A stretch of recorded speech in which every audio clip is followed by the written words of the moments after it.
So the example we have is find the ratio in which the y-axis divides the line segment joining the points 5, -6 and 1, that is -1, -4.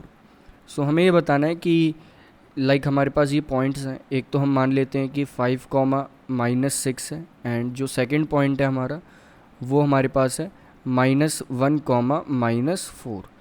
अब हमें ये बताना है कि ये line जो है वो किसी जो वाई एक्सिस है वो इसे डिवाइड कर रही है, तो वो एक तरह से एक पॉइंट से ही डिवाइड कर रही होगी कहीं से.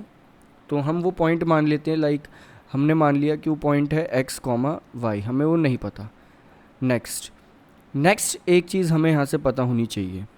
वो क्या पता होनी चाहिए कि अगर वाई एक्सिस इस पॉइंट को डिवाइड कर रही है, ये हमारी वाई एक्सिस है, वाई एक्सिस इस पॉइंट को डिवाइड कर रही है और लाइन को डिवाइड कर रही है, तो जो x का कोऑर्डिनेट है, तो x का कोऑर्डिनेट तो ऑब्वियसली ज़ीरो हो जाएगा.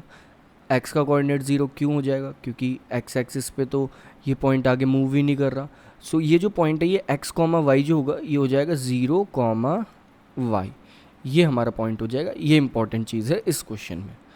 सो हम मान लेते हैं ये जो लाइन डिवाइड कर रही होगी, दैट इज़ वाई एक्सिस जो इस लाइन को डिवाइड कर रही होगी वो कर रही होगी k:1 के रेशियो में, ताकि हमारा रेशियो ईजिली आ जाए.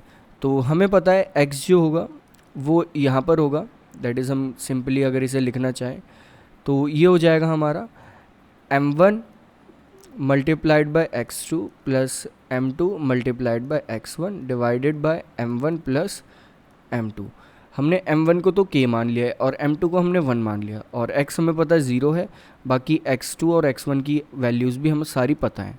सो अब हम इसे लिख देंगे x तो हमें पता है कि 0 है, इक्वल m1 हमने k माना हुआ है मल्टीप्लाइड बाय x2 हमारे पास है -1 plus next 1 multiplied by x1 हमारे पास है 5 divided by m1 plus x2 जो कि हो जाएगा k प्लस 1. सो इसे हम लिख देंगे नेक्स्ट, दैट इज़ डायरेक्टली यहाँ पर k प्लस 1 अगर हम देखें इस साइड अगर हम मल्टीप्लाई करते हैं तो ये 0 ही हो जाएगा. तो हमारे पास आ जाएगा -k प्लस 5 इक्वल 0. सो k की वैल्यू यहाँ से आ जाएगी हमारे पास 5.